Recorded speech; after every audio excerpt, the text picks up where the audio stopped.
Lek and Greg Vegan Camp, the 31st of October 2017.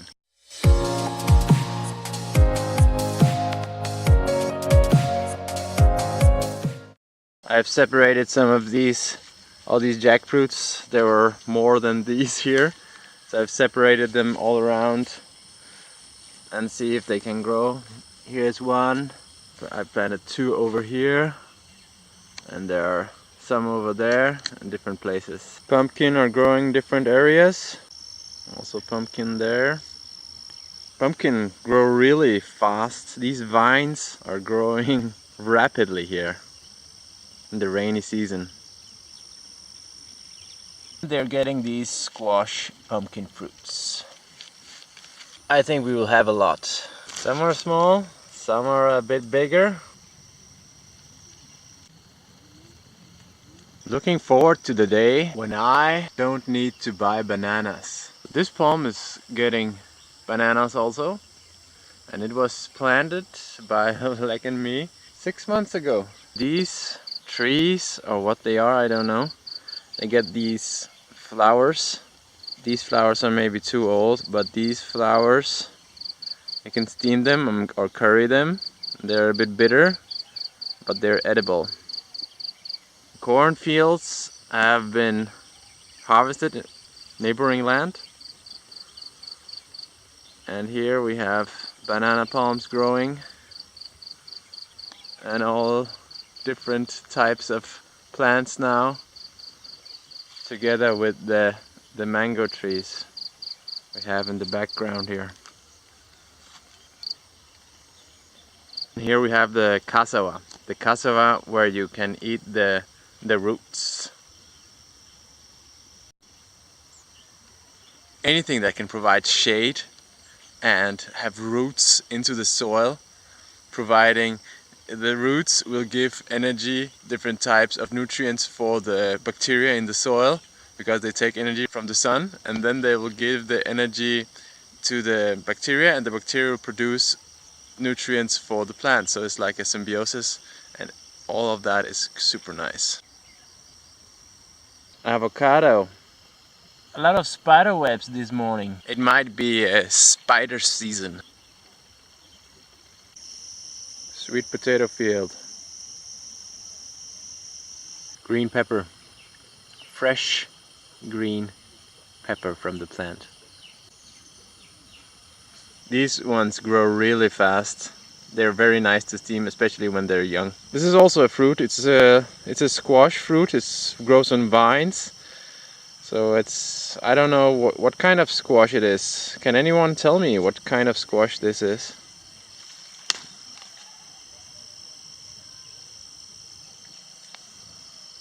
The date palm nursery is dwindling in numbers. It's because it's being planted. The young shoots from the sweet potatoes, you can actually take them and steam them or curry them. They're a bit bitter, but they taste okay. This single tomato plant here, still giving tomatoes. I'm surprised that it's still alive, and it's getting new fruit. Never-ending story with this tomato plant.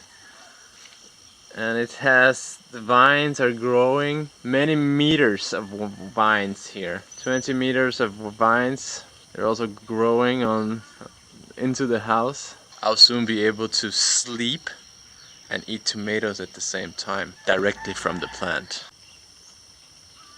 Even though the passion fruit dome collapsed at some point during a storm, we managed to raise it and support it with bamboo. It gives quite a lot of passion fruit. Every day you can go and pick some passion fruit on the ground.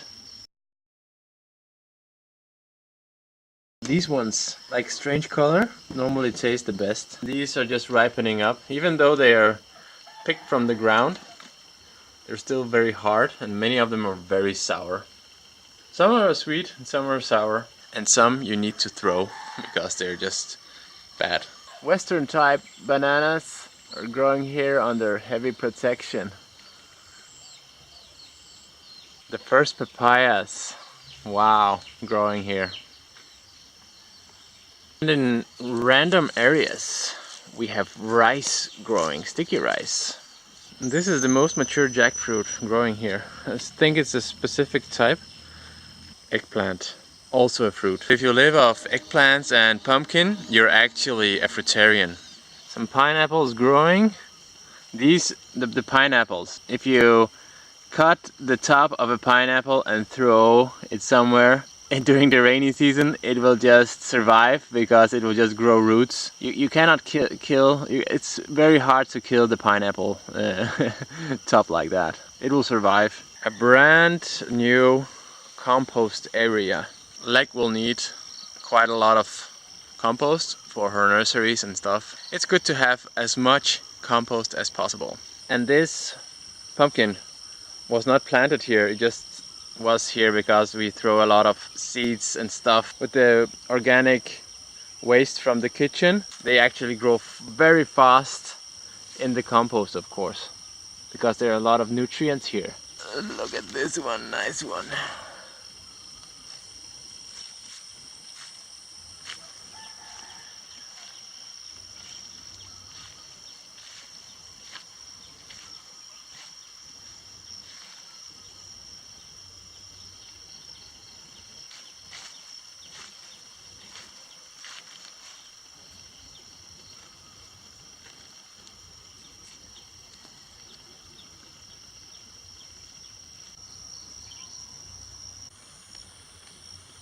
The new outdoor table with Oreos.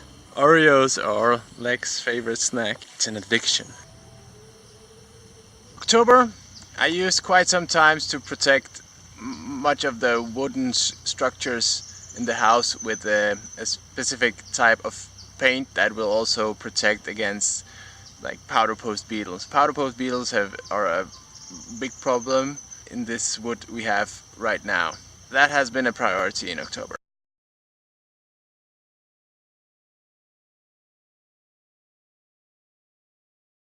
I'm not sure how it works in nature when you plant trees, but sometimes here I have 4 jackfruits, or 5, or 6, or 7, I don't know. But these will not all grow, right? They will not all get fruit, but at some point one will be the primary one. I've heard that in specific tree types, like the mother plant will give energy to the young trees, so maybe it's a symbiosis. They give energy to each other and then the strongest will survive. And maybe it's also the way it works here, I don't know. But I imagine if a jackfruit falls down, there's a lot of seeds and there will be a high concentration, so they must survive in some way if it just drops from the tree and is not eaten by a plant eater, herbivore. I think also they will support each other while growing. It's the same when they grow in a forest. So if you have a forest, there will not be sunshine for the small trees and plants, but the energy from the big trees will go into also support the small trees. That's how a forest works. The small date palm still alive here. Not to forget the hundreds of sunflowers that have been planted.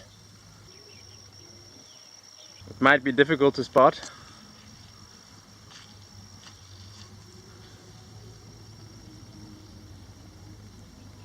But there are a lot. Sprouting area. Sunflower sprouts are amazingly tasty. And people love them here in the village and in the city of Lee, the town of Lee. The little bit bigger than a village, city, town, Lee.